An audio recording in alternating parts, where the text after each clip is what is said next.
gathered here today, dear friends, readers, family, friends and family of our author, team members, Kunzum family, everybody, a very warm welcome to each and every one of you to this most awaited book launch event hosted by Foster Leads, Kunzum, the publishers, NuVoice Press, and we all together as a single family. My name is Nagma, and I'll be your host for the day. But more than me, you will need to be listening to the author and our chief guest here today. Well, before we dive into the magical world of literature, let me take a moment to introduce our chief guest. We are honored to have with us a celebrated author and a dynamic individual who has graced the literary world with his exceptional words. Our chief guest for the evening is none other than the prolific author, Mr. Kevin Missal. With his 15 best-selling novels and a passion for Indian mythology, history, and philosophy, Mr. Missal has left an remarkable impression in the literary landscape. Let's give him a warm round of applause, everybody. And Kevin, welcome to this evening.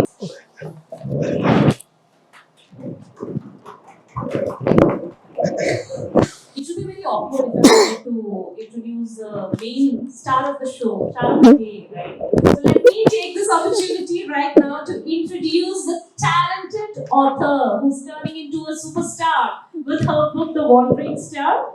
We've gathered here to celebrate tonight S.P. Mittson, a 31-year-old empath storyteller who has ventured into the world of fantasy with her debut novel, The Wandering Star. This is the first book among her series, the Shifter's Crown series. Her engaging narratives, the intricate world building, and promising a great future in the world of literature. Welcome to you, dear S.P. Mittson. We call you by multiple names, but today we want to be introducing and addressing you as the pen name that you've given to yourself, S.P. Mittson. Welcome to the gathering. Thank you.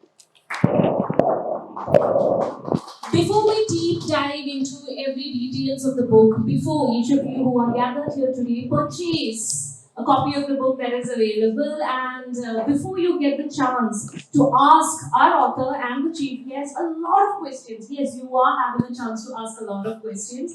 Before you do all of that, we will engage, or today we will get engaged to an amazing, interesting conversation between our chief guest and the author. So I will hand over the entire stage to our chief guest and the author for a quick discussion regarding the book, post which you will have the time to ask your own questions as well, to both the chief guest and the author. Thank you so much. Thank you so much, everyone, for first of all being here. I'm not here as a writer. I'm not here just as an author as well. I'm here as a publisher of S.P. Mittson's book, and I'm very glad to be here. Very, very proud. I've known her for I think quite some time now, almost a year, I guess. More than More than a year. So, I've seen her writing journey, and I still remember the first time I called her. And I told her, what are you doing here? She's like, no, I'm done with, I don't want to publish my book. I remember that day. I don't want to publish my book. I'm done with the entire publishing process, all nonsense. I'm fine. I'm writing my second book. Once I'll finish all of them, then I'll think. I said, go out, get the book out. It's fine. Just pursue it. And I think that's what one author should do to the other author. And she listened, which is the most important factor of every author's life. So thank you so much for listening, first of all. I'm a good listener. Yeah, well, you're a good listener. Okay, that's great.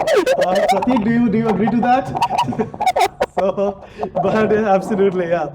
But so let's start with the question, and whoever has any anything to say, just raise your hands. We would love to have as interactive session as it could be. Though, please raise your hands if you have any questions. Absolutely. So, Shivani, you are a dancer, painter, creative writer, an influencer, and a mother rolled into one. What inspired you to turn into a writer? Writing was always a process of healing for me. I used to write whenever I'm in a chaos and there's a storm going on inside me. I always wanted it to be, and I don't want, sometimes there are things you don't want to share with other people. So I just used to jot it down, sometimes in the form of poems or sometimes in the form of stories. And to be very frank, these are my friends who boost me up, who used to read all those things. It's like, you can write it down. You will write and we will read. Well, that was the thing that made me a writer. So you say it began with scribbles, Yes. but your writings reflect you living in your world of fantasy. How did you come about? Fantasy, see, we live in the world of Panch Tantra. Since starting, when you're brought up, you have been told all the stories about Panchtantra, Vedas, Upvedas. So what do you feel like is, see, there's a story about the Big Bang Theory again. In our Vedas, the story is like the gods, it was all darkness and the water was hidden inside. Four gods came and they started dancing in the sea, and the whirlwind they created, the dust of whirlwind they created, and that what became a sun. That's in the Vedas, and how that's how the when sun is being brought up, and then how earth is created, heaven is created. So it's all fantasy. That's what I feel like. So we have been brought up telling these stories, so obviously fantasy is always there. The Adventures of Heloise and the Wandering Star seems to be far from the life of finance head, which is basically your profession. How do you manage? How did you actually manage the two extremes? It's not that difficult because, see, your hobbies and your professional work is always different. Matlab, you're doing some scientific work, and then you're going and playing badminton. You're doing, it's like it's a hobby to me. Writing is a hobby, it's my passion. And the working space is something very different. Can you take us through the journey of your experience of writing the book? Of writing my book. See, it was a corona period.